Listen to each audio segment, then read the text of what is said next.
Hello friends, welcome to study tricks.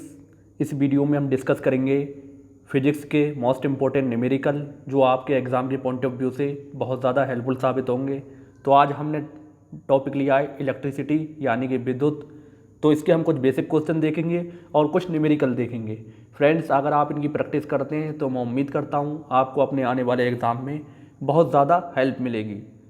तो चलिए start करते हैं आज का वीडियो। तो जैसा कि आप देख सकते हैं तो हमारा पहला क्वेश्चन है विद्युत आवेश का मात्रक है।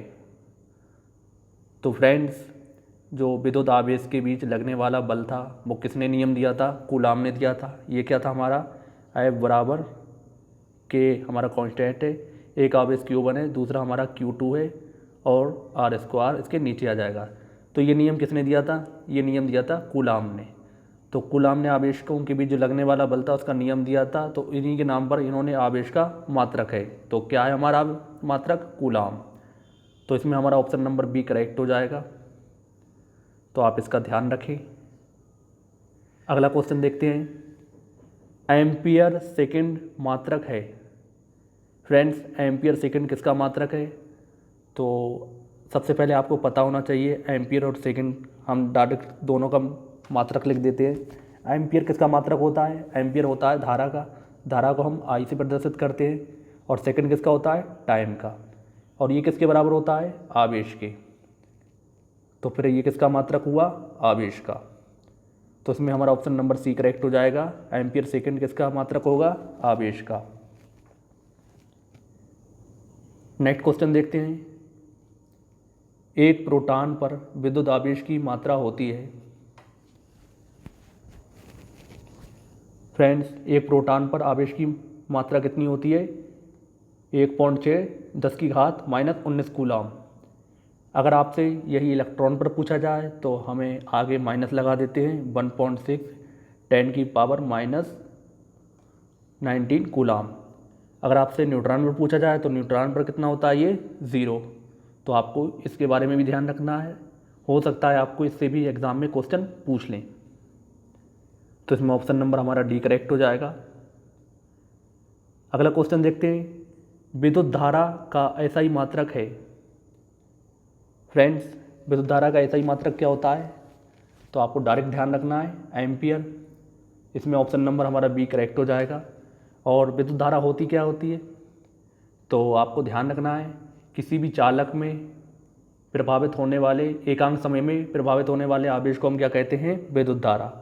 मान लो किसी भी चालक में आवेश Q है और T समय में बह रहा है तो इसे हम क्या कहेंगे? विद्युत धारा। तो I बराबर हमारा क्या आता है? Q/T।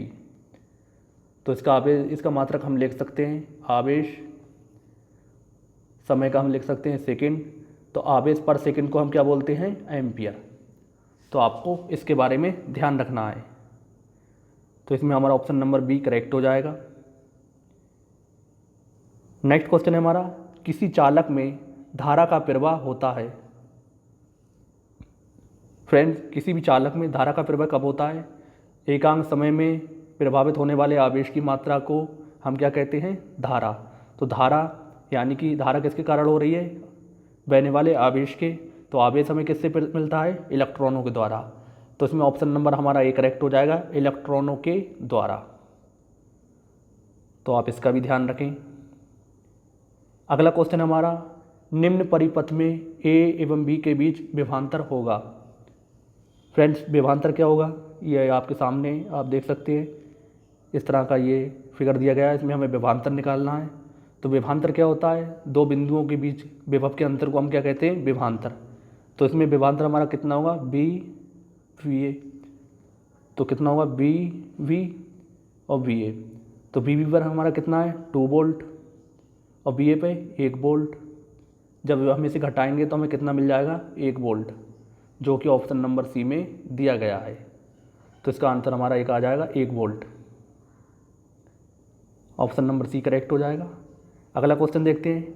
प्रतिरोध का मात्रक होता है। फ्रेंड्स, प्रतिरोध का मात्रक क्या होता है? प्रतिरोध का मात्रक होता है ओम।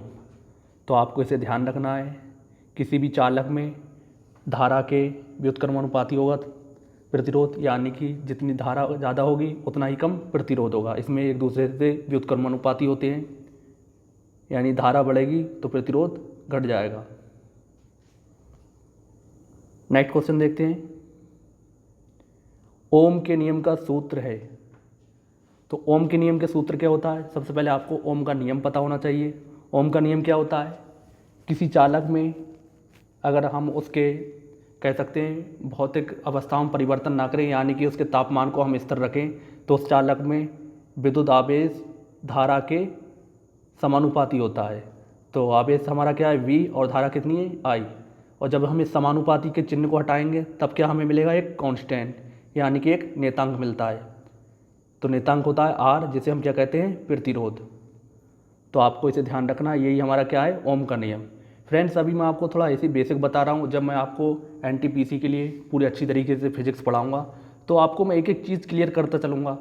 उम्मीद करता हूँ अगर आप मेरे सारे लेक्चर देखेंगे तो NTPC या ग्रुप डी की भी आप तैयारी कर रहे हैं रेलवे में, कोई भी क्वेश्चन आप गलत कर नहीं आएंगे, क्योंकि आप सब जानते हैं आजकल बेसिक क्वेश्चन नहीं आ रहे हैं, न्यूमेरिकल आ रहे हैं और अच्छे क्वेश्चन बन रहे हैं साइंस से। तो मैं आपको एडवांस लेवल का साइंस पढ़ाऊँगा।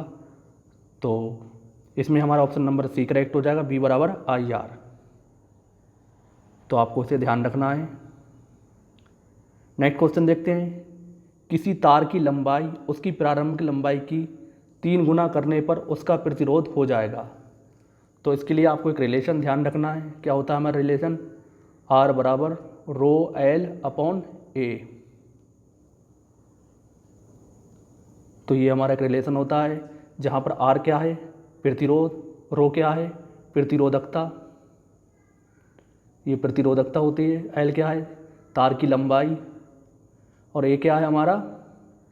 क्षेत्रफल, तार का क्षेत्रफल। तो अब आप देख सकते हैं इसमें हमसे क्या पूछा गया है? इसमें हमसे पूछा गया है लंबाई को 3 गुना कर देने पर, यानी लंबाई में और प्रतिरोध में क्या रिलेशन आएगा हमारा? समानुपाती का। तो इसमें हमारा आएगा, यानी लंबाई को हम 3 गुना कर देंगे तो प्रतिरोध भी हमारा कितना गुना हो जाएगा? 3 गुना। तो इसमें ऑप्शन नंबर हमारा सी करेक्ट हो जाएगा, 3 गुना। तो आपको इसे ध्यान रखना है। नेक्स्ट क्वेश्चन देखते हैं। ताप बढ़ाने पर किसी चालक का वैद्युत प्रतिरोध क्या होता है? बढ़ जाता है। ऑप्शन नंबर इसमें हमारा बी करेक्ट हो जाएगा। अगर आपसे धारा पूछा जाए तो धारा क्या होगी? धारा घट जाएगी और प्रतिरोध बढ़ जाएगा। कब? टेम्परेचर यानी तापमान बढ़ाने पर। तो आपको इसे भी ध्यान रखना है। इसमें ऑप्शन नंबर बी हमारा करेक्ट हो जाएगा।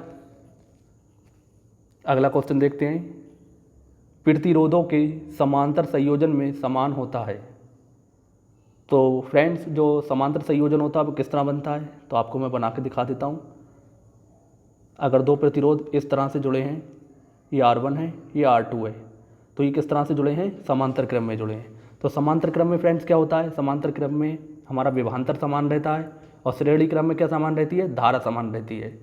तो आप इस तरह से ध्यान रख सकते हैं, समांतर, समांतर और विभवांतर। समांतर और विभवांतर सेम साउंड दे रहा है, यानी समांतर क्रम में क्या होगा? विभवांतर हमारा समान होगा। तो इसमें ऑप्शन नंबर बी हमारा करेक्ट हो जाएगा। तो आपको इसे ध्यान रखना है। फ्रेंड्स, इसका तुल्य प्रतिरोध किस तरह निकालते हैं? तो मान लो अगर आपको इसका तुल्य प्रतिरोध निकालना है, यानी इक्विवेलेंट रेजिस्टेंस, तो 1/R, इसका आएगा 1/R1 प्लस 1/R2। जितने प्रतिरोध दिए होते हैं उसे हम व्युत्क्रम करके उसे ऐड कर देते हैं, तब हमारा समांतर क्रम में इक्विवेलेंट रेजिस्टेंस यानी कि कह सकते हैं हमारा तुल्य प्रतिरोध निकाल सकते हैं। तो इस तरह के क्वेश्चन रेलवे में बहुत ज़्यादा पूछे जाते हैं। चाहे अगर आप NTPC का पेपर उठा के देखें या ग्रुप डी का उठा के देखें तो आपको बहुत क्वेश्चन मिल जाएंगे। तो इसे भी हम जब अच्छे से पढ़ाएंगे तो इसे श्रेणी क्रम, समांतर क्रम, इनके बारे में अच्छे से समझेंगे और सारे क्वेश्चन अच्छे से अच्छे क्वेश्चन कराए जाएंगे। अभी मैंने ये बेसिक क्वेश्चन लिए जिसे आप देखेंगे तो मैं उम्मीद करता हूँ इससे भी आपको हेल्प मिलेगी। तो इसमें हमारा ऑप्शन नंबर बी करेक्ट हो जाएगा, विभवांतर समान रहता है। और श्रेणी क्रम से अगर आपसे पूछा जाता तो आपसे क्या उसमें समान रहेगा? धारा। तो ये क्वेश्चन आपको इस तरह से भी मिल सकता है। नेक्स्ट क्वेश्चन हमारा 4 ओम प्रतिरोध वाले N चालक तार समांतर क्रम में जोड़ने पर तुल्य प्रतिरोध होगा, यानी आपसे इक्विवेलेंट प्रतिरोध पूछा है।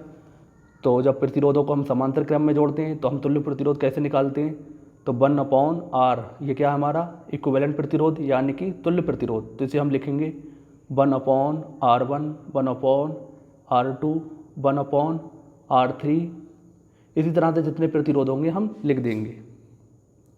तो इसमें आपसे 4 ओम वाले N प्रतिरोध बोले हैं, यानी सबका प्रतिरोध कितना है 4, तो 1/4, 1/4, और ये सीरीज कब तक चलेगी, N पदों तक। कब तक चलना है इस सीरीज को, N पदों तक। तब हम इसका कैसे तुल्य प्रतिरोध निकालेंगे, तो ये इन सबको जब हम ऐड करेंगे तो हमारा कितना आ जाएगा N/4। तो 1/R की वैल्यू कितनी आएगी N/4, लेकिन हमें वैल्यू किसकी निकालना है फ्रेंड्स, हमें निकालना है R की। तो R की कितनी आएगी 4/N। तो इसे हम जब अच्छे से समझेंगे तो हम इसे करके भी दिखाएंगे बहुत अच्छी तरीके से। तो इसमें हमारा ऑप्शन नंबर बी करेक्ट हो जाएगा, 4/N। जल्दबाजी में कुछ भी स्टूडेंट क्या करते हैं, आप यही आंसर टिक कर देते हैं, यानी N/4, जो कि गलत होता है। तो आपको ध्यान रखना है, आपको समांतर क्रम में पहले प्रतिरोध का तुल्य प्रतिरोध निकालना है, फिर उसे उल्टा करना होता है। तो इसमें ऑप्शन नंबर बी हमारा करेक्ट हो जाएगा। अगला क्वेश्चन देखते हैं। R1 R2 प्रतिरोधों के 2 तार समांतर क्रम में जोड़े गए हैं, तो इसका तुल्य प्रतिरोध होगा। बहुत इजी क्वेश्चन है, जैसा कि मैं आपको बता रहा हूँ।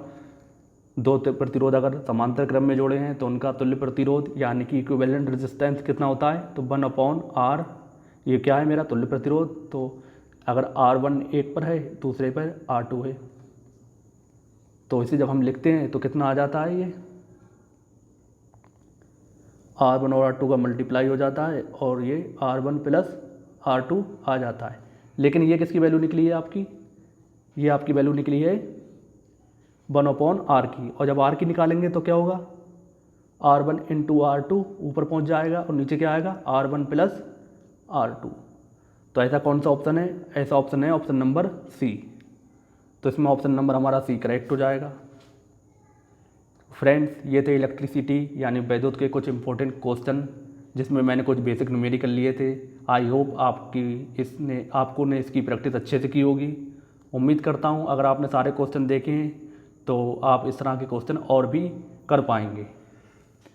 फ्रेंड्स, अगर आपको ये वीडियो पसंद आई हो तो वीडियो को ज़्यादा से ज़्यादा शेयर करें और लाइक करें, और इस तरह की और वीडियो चाहते हैं तो आप चैनल को सब्सक्राइब भी कर लें और बेल आइकन को भी प्रेस कर लें, जिससे आने वाली वीडियोस के आपको नोटिफिकेशन मिलते रहें। फ्रेंड्स, जो लोग मुझसे कह रहे हैं NTPC और ग्रुप डी की तैयारी के लिए, तो आप टेंशन ना लें, बहुत जल्द ही मैं साइंस के सारे चैप्टर आपको कवर कराऊँगा और सारे न्यूमेरिकल। आपको कोई फीस नहीं देना, बस आपको फ्री में बहुत अच्छी तरीके से पढ़ाया जाएगा। आपको कोई भी पेड कोर्स ज्वाइन करने की ज़रूरत नहीं पड़ेगी, उनसे अच्छा ही कंटेंट आपको इस चैनल पर मिलेगा। बस आप वीडियो को शेयर करते रहें, जिससे मुझे भी मोटिवेशन मिलता रहे। तो अगर आज आपका इतना काम है, बस वीडियो को शेयर कर दें। तो मिलते हैं हम नेक्स्ट वीडियो में अपने नए टॉपिक के साथ। तब तक के लिए जय हिंद, जय भारत।